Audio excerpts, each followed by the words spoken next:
So most teams in the National League South have now played around about 25 or 26 games, so it's just over halfway through the season, so it's a good time to do my mid-season review of the National League South. So starting off looking at the league table, we'll go down to the relegation zone first, and bottom of the league is Margate. They're down in 22nd, 25 games played, they've got 16 points, they haven't won since the start of October. In 21st is Bishop Stortford on 20 points, in 20th is Whitehawk on 22 points. Then moving out to the relegation zone, we've got Concord in 19th on 23 points, Gosport and Welling both on 24 points, Weston on 25 and Truro on 27. I think it's Truro really that's sort of the maximum that we'll be looking at a relegation fight this season. So everyone from Truro down, in my opinion, are in a bit of a relegation battle. Then moving into the mid-table sides, we've got Oxford City in 14th on 31 points. Also on 31 points is Eastbourne. In 12th is Wealdstone on 32 points. 11th is Hemel Hempstead on 34. Also on 34 is Bath City in 10th. East Thurrock are in 9th on 36 points. Hampton and Richmond Borough are in 8th. Hungerford are in 7th on 44 points, and St Albans are the last team outside of the playoffs on 45 points. And in my opinion, it's everyone from Hampton and Richmond upwards that are going to be in a battle for the playoffs this season. So actually moving into the playoffs, in 5th at the minute is Chelmsford on 45 points, the same as St Albans but with a slightly better goal difference. In 4th is newly promoted Poole Town on 46 points. They've made an excellent start to this season. In 3rd is Dartford, who'd made a difficult start, but they've been absolutely on fire in the last few months, and they're all the way up in 3rd now on 50 points. In 2nd is Ebbsfleet, the richest team in the league, the only full-time side, I do believe, in the National League South. They're on 51 points, and top of the league is Maidenhead United on 56 points, 5 points clear of Ebbsfleet, and also with one game in hand.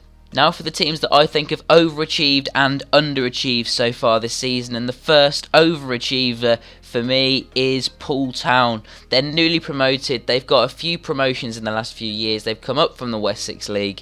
They're currently in some trouble in terms of their ground, it needs some urgent upgrading, and that needs to be done by the end of March, otherwise they could face getting relegated, which would be really disappointing for them, particularly considering they're up in the playoffs. They're in 4th place on 46 points. They're doing absolutely brilliantly, and for a newly promoted side, they're definitely overachieving.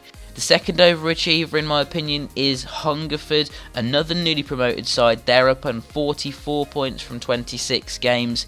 Same as Poole Town. For a newly promoted side to be up challenging for the playoffs is very impressive. And my third overachiever is Maidenhead United. They're currently top of the league. They're a part-time side. Ebbsfleet below them. They are full-time and also have a much bigger budget. Maidenhead are doing incredibly well on a fairly tight budget in comparison to teams like Ebbsfleet behind them. And Maidenhead finished in 7th last season, so it's a big jump from 7th all the way up to 1st for this season. Now for my biggest underachievers, and the first one is Whitehawk. They finished in the playoffs last year in 5th place, but this season they are not doing well at all. They're all the way down in the relegation zone. They're in 20th with 22 points from 23 games. They're already on their 3rd management team of the season. It's not going well. They brought in a lot of Brazilian players and players from overseas at the start of the season. It clearly hasn't worked, and they're down in the relegation zone. The second underachiever is Welling United. They started the season off absolutely horrendously in the relegation zone. Then they did recover a little bit. They went on a really good run under Jamie Day, which got him a move to Gillingham along with A.D. Pennock, who was also at Welling. They've both gone to the Football League. Big moves for them, big chances for them, but they've left behind a Welling side that is in 17th and fresh from relegation from the National League last year. It's not been a good start to the season overall. And in my opinion, the third underachiever is Bishop Stortford, down in 21st in the relegation zone, 20 points from 26 games. They finished in 11th last season, so were comfortably mid-table, but they're a long way below that now. They're down in the relegation zone. So the team in the league with the worst defensive record is Gosport. They're in 18th. They have conceded 63 goals in 25 games. The team with the best defensive record in the league is Maidenhead United, top of the league. They've conceded just 17 goals in 24 games. Very, very impressive. The team with the worst goal scoring record is bottom of the league side, Margate. They've scored just 17 goals in 25 games. And the best goal scoring record belongs to Maidenhead as well. They have got 53 goals from 24 games. St Albans also have 53 goals, but they have played one more game. They've played 25. So the top scorer in the National League South is Dave Tarpey of Maidenhead United. He scored an incredible 28 goals so far this season. Incredible record. Then in second is Robinson of Hemel Hempstead on 18 goals. Then we've got Adam Coombs of Welling on 16 goals, alongside Nick Kabamba on 16 goals as well from Hampton and Richmond Borough. Then on 15 goals we've got Elliot Benyon and Jamal Lowe of Wealdstone and Hampton and Richmond Borough respectively.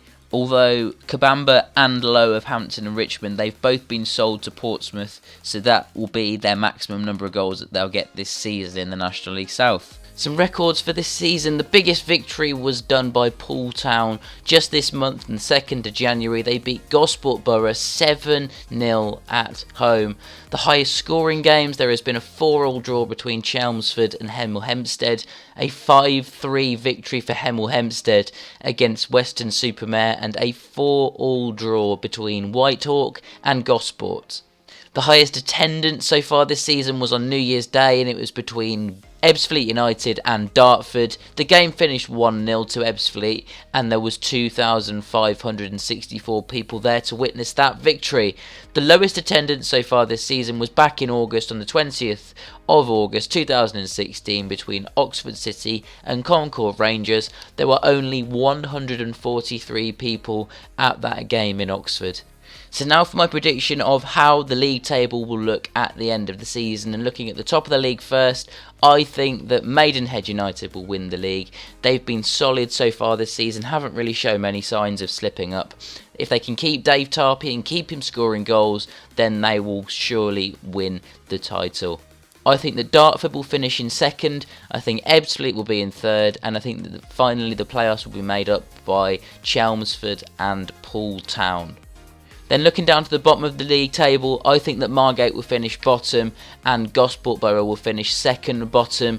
The reason I put those two down there is because they're both on horrendous form at the minute. They've both got really severe financial trouble, so they're not going to be bringing in some really great players in the next few weeks to bring in and really change their season and get them up the table a bit. Margate are already bottom of the league. They are being cut adrift a little bit. Gosport, they're not in the relegation zone right now, but they are on a horrendous run of form since their financial situation has worsened, and they've had to get rid of a number of players in the last few weeks as well, so it's not looking good for them. I think that the final relegation place will be filled by Concord.